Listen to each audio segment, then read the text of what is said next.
Hello, welcome to this another video where we would be covering our 10th topic, that is public finance, and we have covered the previous 9 topics. And if you have not watched any of the topics of the previous 9 videos, then what you can do is you can go into the courses tab of the channel, and then you can get to watch all the 10 videos in a consecutive manner.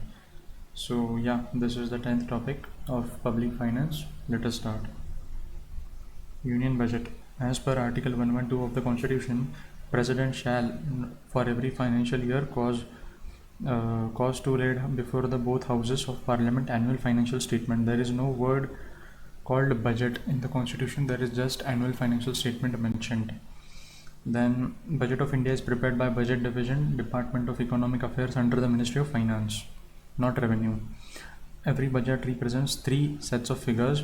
For example, budget presented in February contains budget estimate, revised estimate, actual figures for the preceding financial year. Then we have types of budget. Full budget. This is a regular budget which contains estimates of expenditure and receipts for the entire financial year, usually presented on 1st of February by the Finance Minister. Interim budget, presented during election year when the ruling government may not present a full year budget,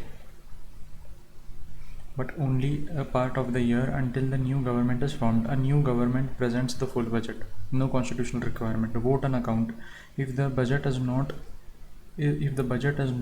yet passed, the government requires funds to continue for its regular operations. Vote on account may be passed by the Lok Sabha.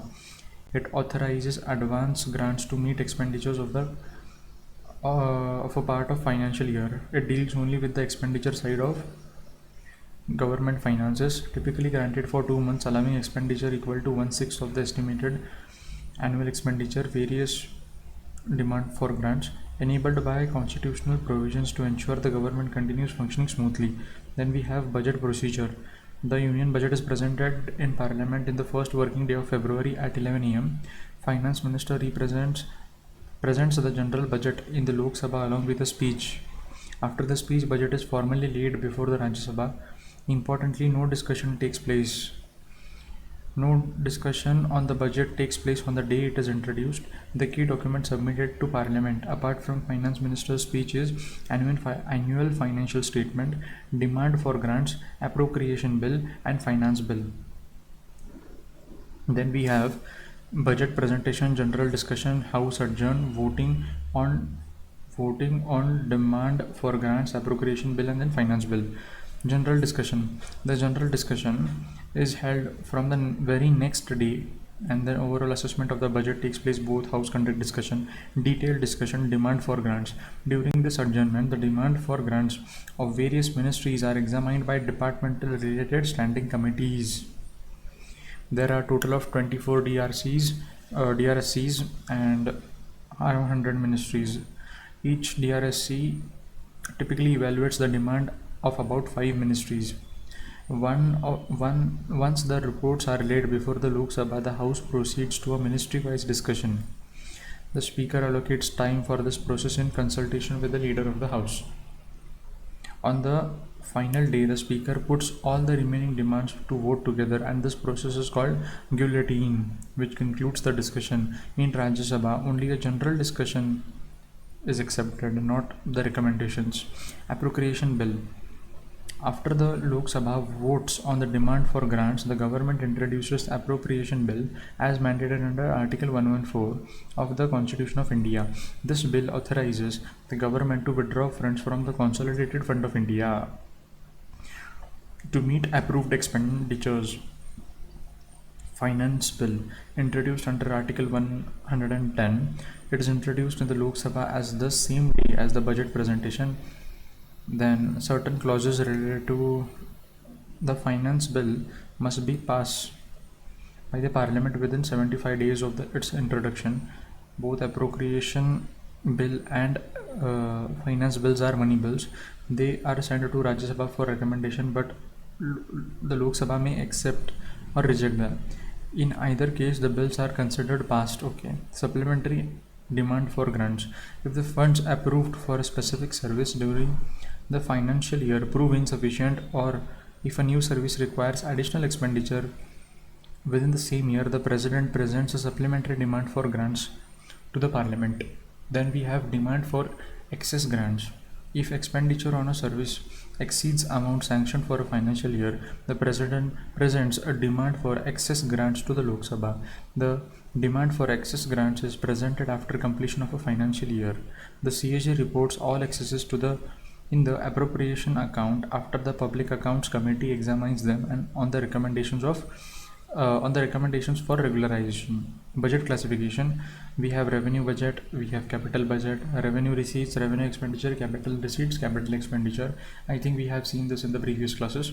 Then we have tax revenue, non-tax revenue. Okay, revenue receipts. Revenue receipts do not create any liability, hence they are called non-redeemable. Tax revenue, direct taxes examples: personal tax, indirect tax, excess duty. Non-tax revenues: interest received on loans, dividends and profits. Okay. Capital receipts: these receipts either create a liability for the government or lead to a reduction in its assets. Loans taken from domestic. Okay. Non-debt creating receipts: proceeds from disinvestment. Revenue expenditure: this refers to government expenditure that does not result in the creation of physical or financial assets. Salary of government employees, interest payments. Okay. Pension subsidies. Okay. Capital expenditure: this is expenditure that creates physical or financial assets or reduces financial liabilities. Examples: acquisition of land, buildings, machinery, equipment, investments in shares, loans and advances provided by the central government. Government accounts. Okay, let us see government accounts. Consolidation Fund of India. The Consolidated Fund of India is the most important government fund into which all the revenue and loans are deposited. Article 266 in Part 12 establishes the Consolidated Fund of India as the primary fund. It includes all tax revenues, both direct and indirect, non-tax revenues from railway, postal services, all loans raised through public notifications, treasury bills, borrowings from foreign governments and international institutions. All government expenditures such as administrative spending, repayment of internal. Okay. Contingency fund, which is also called as Emergency Fund of India, functions as the impressed account maintained to meet urgent unforeseen expenditures before Parliament authorizes them. It is placed at the disposal of President, operated by Ministry of Finance, Department of Economic Affairs. This fund is used for emergency situations. After the Parliament convenes, a bill is introduced seeking approval for the total expenditure incurred. Once the bill is passed, the amount spent from contingency fund is reimbursed from the consolidated fund. Corpus remains unchanged. Okay. The fund's corpus was increased to 30,000 crores in budget 21-22. Earlier from 500 crores. The Parliament may revise it further. Okay. Then we have Public Account of India. Contains all the money received by the government that does not belong to the Consolidated Fund of India. Yes. And the money is not of government, it is the money of the people, so there is no appropriation required in this. Amounts deposited in the public account do not require any parliamentary approval. Yes. Then major receipts of the account come from sale of savings certificate, contribution to General Provident Fund, Public Provident Fund, security deposits. Yes. Since these funds are deposited for specific purposes, the government is responsible for returning the money once the related contract event obligation is completed. Okay. Then another important topic we have is center-state financial relations. Let us see. Taxation powers: union list. Parliament has exclusive authority. Yes. State list. States can impose taxes. Concurrent list. No tax entries appear in the concurrent list. However, 101st Constitutional Amendment granted both Parliament and state legislatures the concurrent power to make laws on GST. Residuary taxation powers. Residuary taxation powers of taxation lie solely with Parliament. Important note: levy or collection of a tax and appropriation of its proceeds are different. For example, income tax is levied and collected by the center, but the proceeds are shared with the states. Limitations on taxation powers of the state.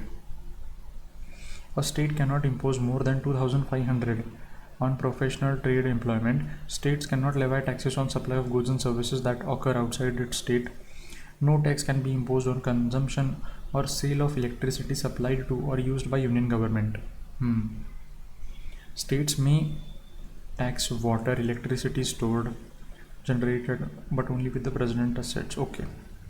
Distribution of tax revenue. Article 268. Taxes levied by center but collected and appropriated by states, that are stamp duties, checks, promissory notes, etc. 269. Tax levied and collected by center but assigned to states. Taxes on interstate trade and commerce. GST on interstate trade. Its proceeds are shared between states and center. Article 270. Taxes shared between center and state. It includes all union list taxes except taxes under Article GST, surcharges under Article 271, cess levied for specific purposes. Then we have Article 271. The Parliament can levy surcharges on taxes and duties, the proceeds of which will go to center only. Distribution of non-tax revenue. Center's major non-tax revenue sources: railway, banking, post, broadcasting, currency coinage, CPCs, other administrative receipts. States' major non-tax revenue sources include irrigation, forest, fisheries, state public sector enterprises, other local sources. Grantee needs to states. Statutory grants. General grants for states require financial help. Specific grants for SC/ST charged on Consolidated Fund of India, given on the Finance Commission's recommendations. Okay. Discretionary grants.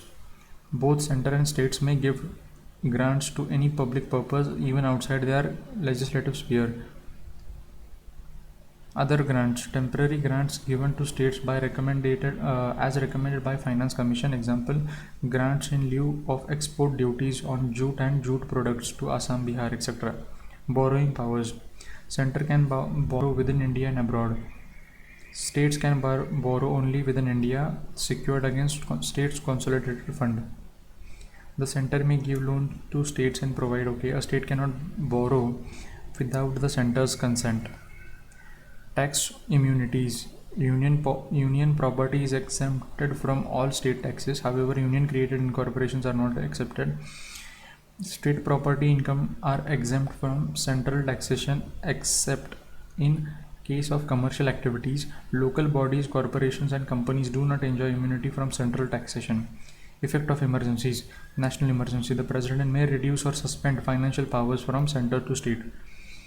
Financial emergency. During a financial emergency, the center may direct states to reduce salary of all employees, require states to reserve all money bills, financial bills for the president's consideration. So this is special power which center has during the financial emergency. Then we have Finance Commission. The Finance Commission is set up under Article 280, provides for a Finance Commission. Composition: chairman plus 4 members appointed by president, eligible for reappointment. Qualifications: a person of a judge of a high court, specialized knowledge, wide experience in financial matters, economics. Okay. Functions of Finance Commission: distribution of taxes between the center and the state, principles of grant and aid, augmentation of state finances, any other matter referred to it by the president. Report submission: the president lays the report before the parliament along with the explanatory memorandum on the action taken on the recommendation. Important note: the recommendation of the Finance Commissions are advisory in nature and are not recommendatory or binding. Then we have Financial Stability and Development Council. FSDC is an apex level institutional body set up by GOI. The proposal was for creating such a super regulatory mechanism was first suggested by Raghuram Rajan Committee in 2008. Pranab Mukherjee approved the establishment. Okay. Composition of the Council: Union Finance Minister of India. Members: Governor RBI, Finance Secretary, Chairman of SEBI, IRDAI, PFRDA, IBPI. Functions: financial stability, financial sector development, interregulatory coordination, financial literacy, financial inclusion, macroprudential supervision of the economy. So it is just a forum where they discuss the financial condition of the economy with the chairmanship of Union Finance Minister. Okay, so this was the thing for the topic of public finance, and thank you, and stay tuned for more such topics.